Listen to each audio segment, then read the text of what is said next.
student, this is Pankaj Ziman, faculty member of SBS Law College, Shri Ganganagar. We are studying subject negotiation, conciliation and arbitration.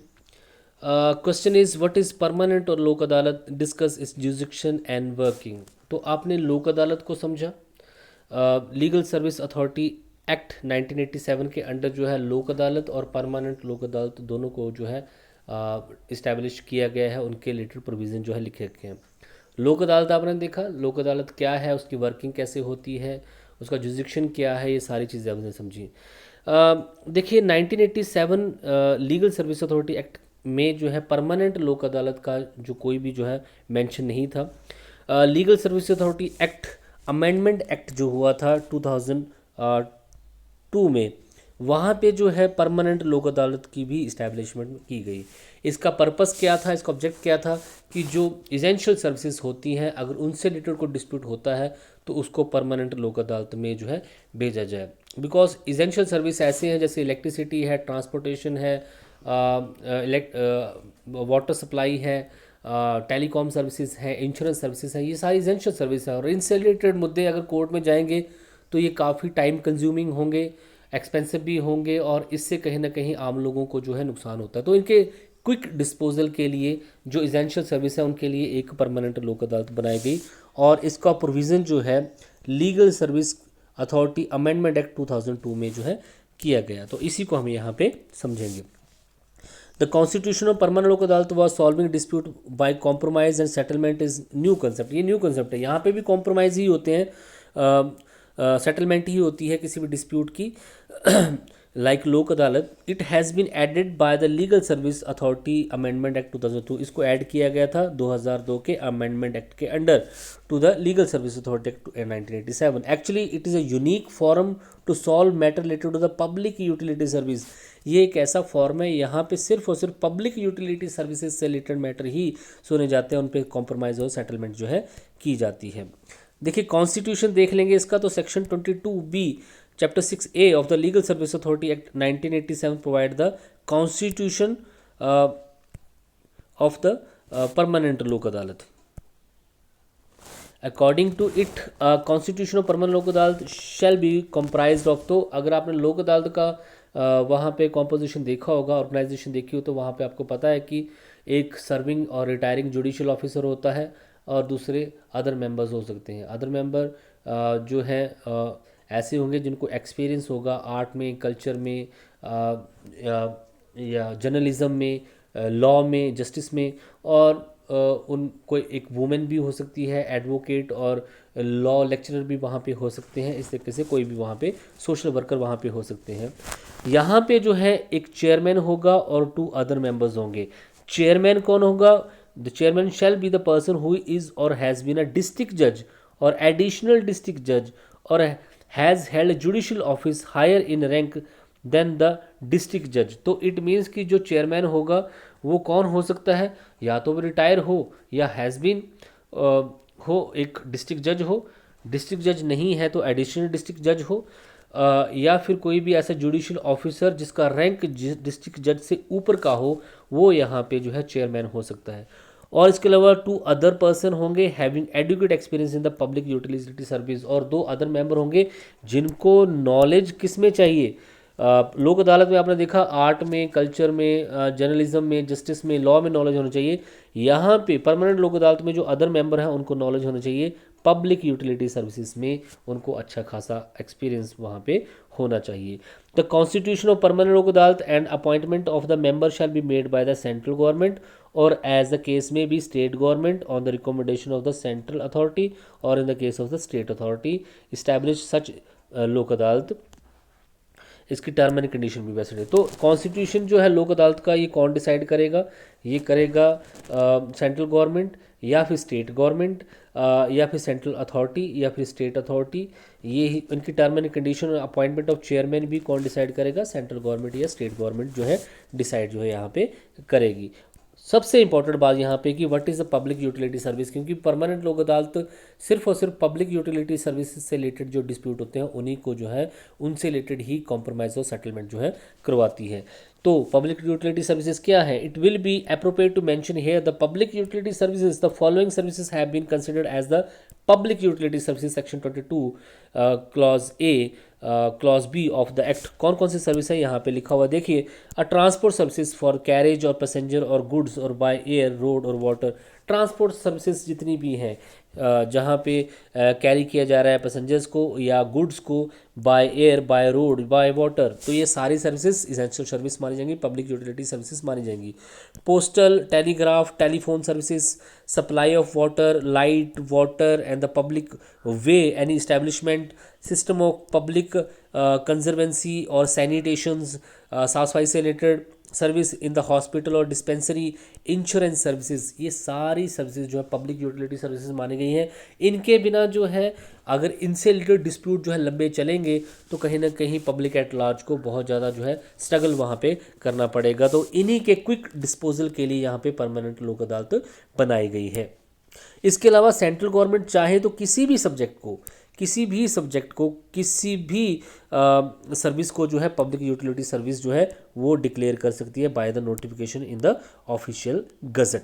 अब आपके पास है jurisdiction, तो jurisdiction बिल्कुल easy हो जाती है कि क्षेत्राधिकार क्या है। तो section 22 clause C of the legal service authority act 1987 जो है इसके ज्यूरिसडिक्शन की बात करता है। तो ज्यूरिसडिक्शन की बात यहाँ पे क्लियर है कि जो भी पब्लिक यूटिलिटी सर्विस से रिलेटेड मामले होंगे वो लोक अदालत की ज्यूरिसडिक्शन में उसके क्षेत्राधिकार में आ जाते हैं। Mention the jurisdiction of the लोक अदालत section 22B also give indication respect of the jurisdiction section 22B and section 22C provides that the permanent lok adalat shall have the jurisdiction of hearing and solving all those matter which come under the purview of the public utility services।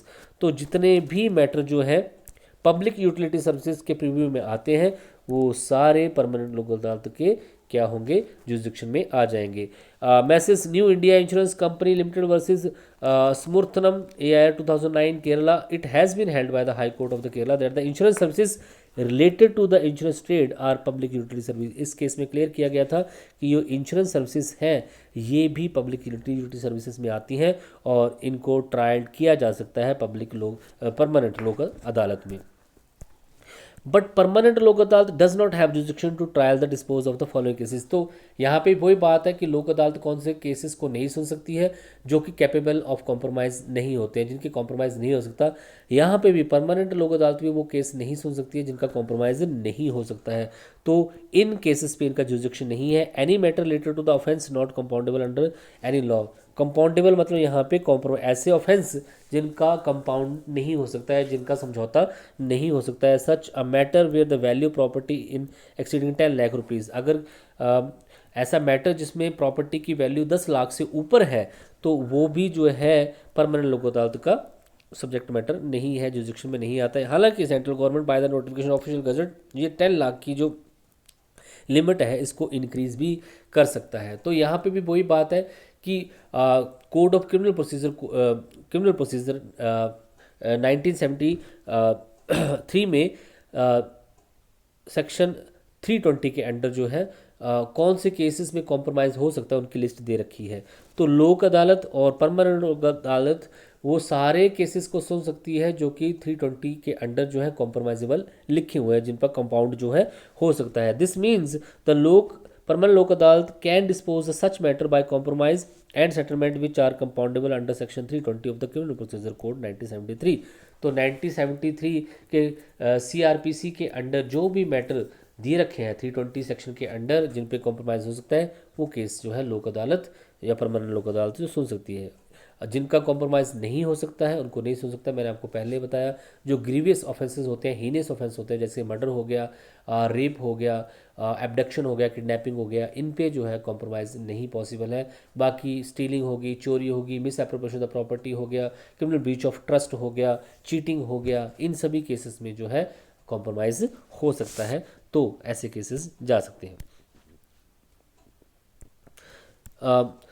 Ramlal versus State of Jammu and Kashmir, it has been held by the Supreme Court that the court shall not permit compromise in those matters which are not capable of compounding.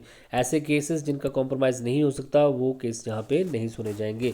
The permanent Lok Adalat also does not have jurisdiction to hearing the such cases marriage which are related to the divorce with mutual consent and having question of withdrawal of consent by the marriage से related भी case भी जो permanent Lok अदालत नहीं सुन सकती है.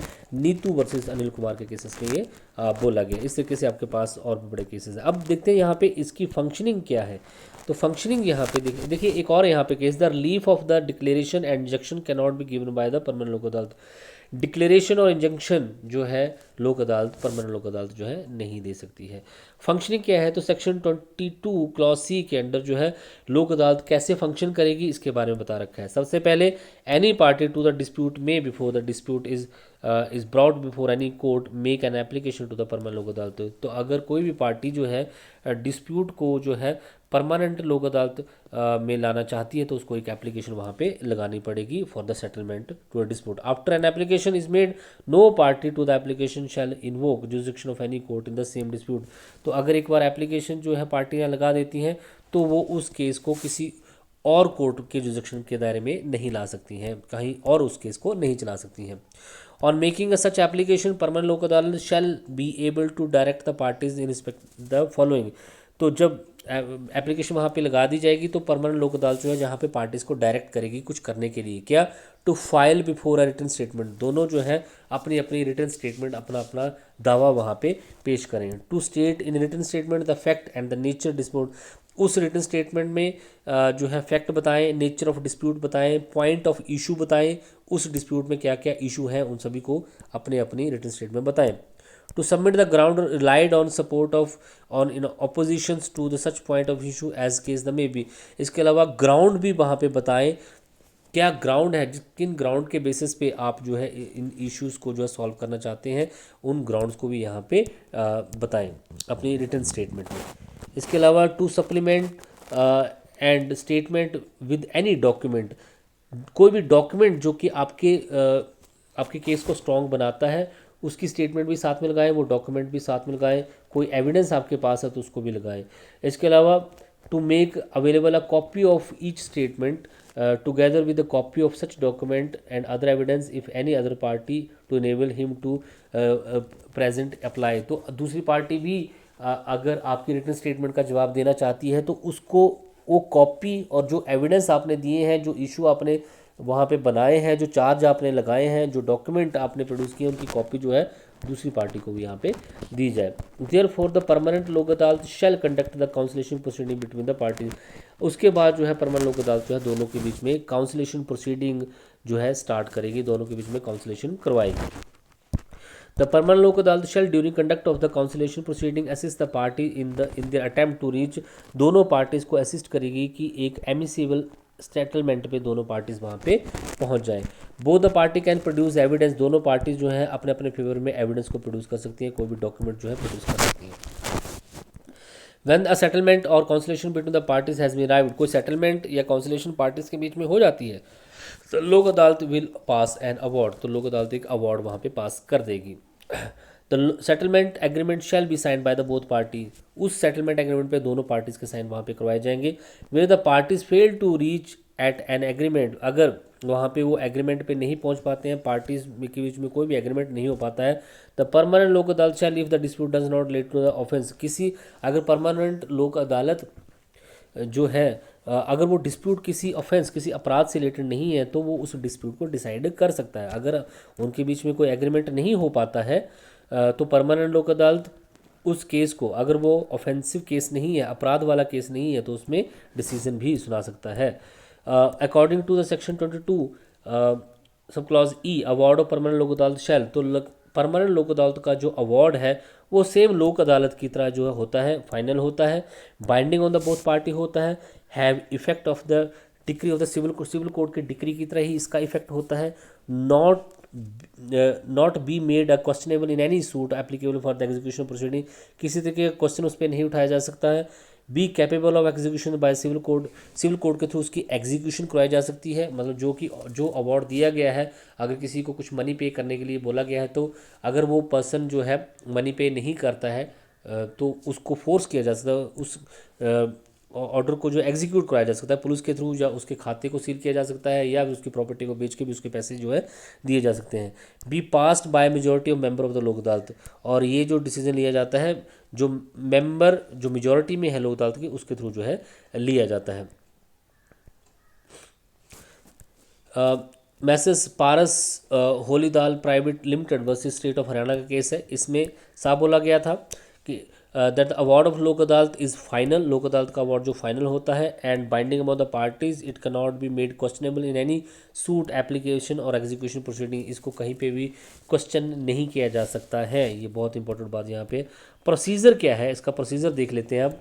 तो working आपने देख ली, अब आपके पास प्रोसीजर है। सेक्शन 22 क्लॉज डी जो है प्रोसीजर बताता है परमानेंट लोक अदालत का कि क्या प्रोसीजर ये फॉलो करते हैं। तो जनरली जब भी ये सेटलमेंट करते हैं या attempting settlement between the parties by the permanent Lok अदालत, ये जो है follow the principle of natural justice, principle of natural justice को फॉलो करते हैं। मीन्स दोनों पार्टी को अपने अपनी बात रखने का मौका देते हैं। बी इम्पार्शियल जो है पक्षपात नहीं करते हैं।